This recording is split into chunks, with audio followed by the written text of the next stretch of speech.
Raihan Rafi magic আরো একবার। আমল নাম আসতেছে চরকিতে, ট্রেলারটার উপরে রিয়াকশন দিব। আমাকে এবার পিছমোড়া করো, চোখ বেঁধে ফেলো প্রভু। রায়হান রাফি বাস্তব ঘটনাগুলোর উপরে যে ওয়েব সিরিজগুলো করে না, কোনো মানুষের জানোয়ার, ফ্রাইডে, হৃদয় দেখিনি। এরপরে যে এটা দুর্দান্ত হয়।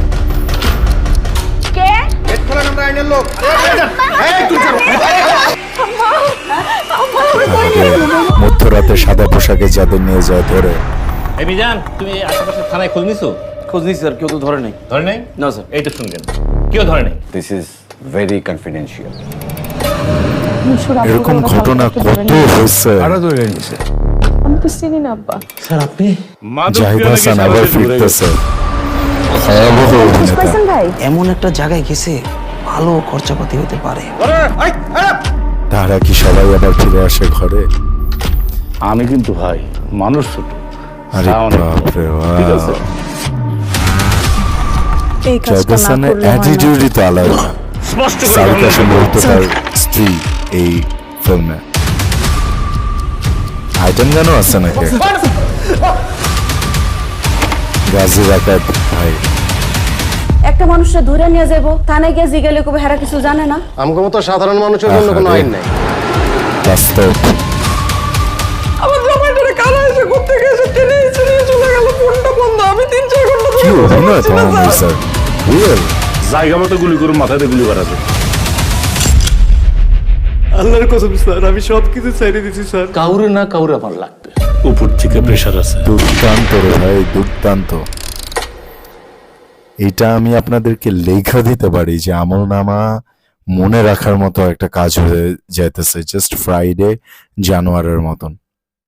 রায়হান রাফির আমি বললাম না, সে ফিল্ম তো ভালো বানাই, ওয়েব সিরিজগুলা সে আরো মানে এই ওটিটি কন্টেন্টে যে কন্টেন্টগুলা বানায় না, দুর্দান্ত দুর্দান্ত।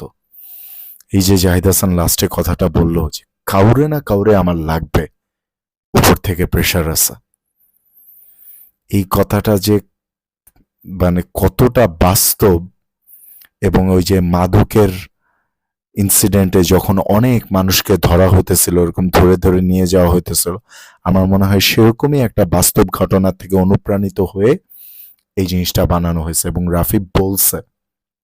রাফি ভাই বলছে যে এই ফিল্মটা শেষ করার পরে এই জিনিসটা মানুষকে অনেক ভাবাবে এবং মানুষ কাঁদবে।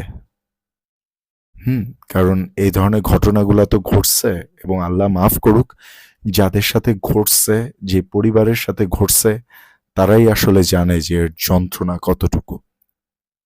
আল্লাহ তাদেরকে সেই শোক সইবার শক্তি দিক। এবং আমি আমার ট্রেলার দেখে যেটা বুঝলাম যে দুর্দান্ত একটা ফিল্ম হতে যেতেছে। জাহিদ হাসান অনেকদিন পরে ফিরতেছে তার অভিনয় দিয়ে। সারিকা, তমা মির্জা, সবার অভিনয় তো দুর্দান্ত হবেই, গল্প তো দুর্দান্ত ডেফিনেটলি, যেহেতু বাস্তব ঘটনা থেকে ইন্সপায়ার্ড। আর রাফি ভাইয়ের ডিরেকশন নিয়ে তো কোনো কথাই নাই। সো এটাই। ভিডিওটা ভালো লাগলে অবশ্যই লাইক করবেন, কমেন্ট করবেন, শেয়ার করবেন। আর শাহরুখ চ্যানেলটা প্লিজ সাবস্ক্রাইব করবেন। আমার জন্য দোয়া করবেন সবাই। Thank you.